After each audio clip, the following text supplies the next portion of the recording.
So I don't know who needs to hear this, but today I went and I got ice cream, right? My mom, you know, we went and got ice cream. It's one of our happy things to do now that it's getting hot.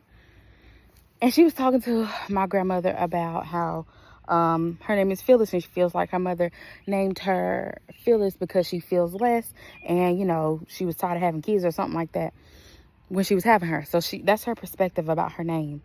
One thing you have to realize is life and death is in the power of the tongue. Why I mentioned the ice cream, right? Because my mom was talking about it's your perspective. You understand? So when the lady was fixing the ice cream, to her, it's her job. You know, she just scooping it in there. And, you know, I talked to her and she was like, people was already at the door before I even opened. I opened at 1 o'clock. They was at the door at 12:40. What? So to her, it's just like, you know, it's getting real busy. She's scooping the ice cream. But the people on the other side, they are excited. You understand? They're excited to get their ice cream. They're excited to go in. They're excited to wait. They're excited what flavors they're going to get. All of this. It's two different perspectives, two different experiences. You understand what I'm saying? And this is the thing I just watched. I didn't get to finish the whole sermon today, but I was watching Travis Green, and he was talking about you being the narrator of your story. You controlling the narrative, right? If you will.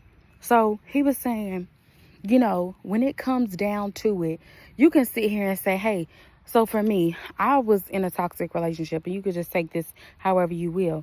And I could sit here and say, man, that was a time where I was down bad. I was depressed. I was doing this. I was doing that. But I take it as I had to go through the dark to experience the light. You understand? I had to go through what I went through to become the woman that I am today, in love with Jesus, after God's own heart. You know, if I wouldn't have went through that, then I wouldn't have been down in the pit where the Lord seen me and picked me up, and he took me and he created in me a clean heart. Come on now. I wouldn't have the love for others like I do. I wouldn't have this bubbly personality. You know, I seen a video on TikTok the other day that said, I healed so hard, I got my weird back. You know what I'm saying? I wouldn't be there. I wouldn't be able to give that to my daughter. You understand? And that was one of my main things. I said, listen, I can't be this shell of a woman and not be able to give my daughter to experience this part of me of actually who I am. You understand? So it's all about your perspective. Are you giving the ice cream? Are you getting the ice cream? You control the narrative.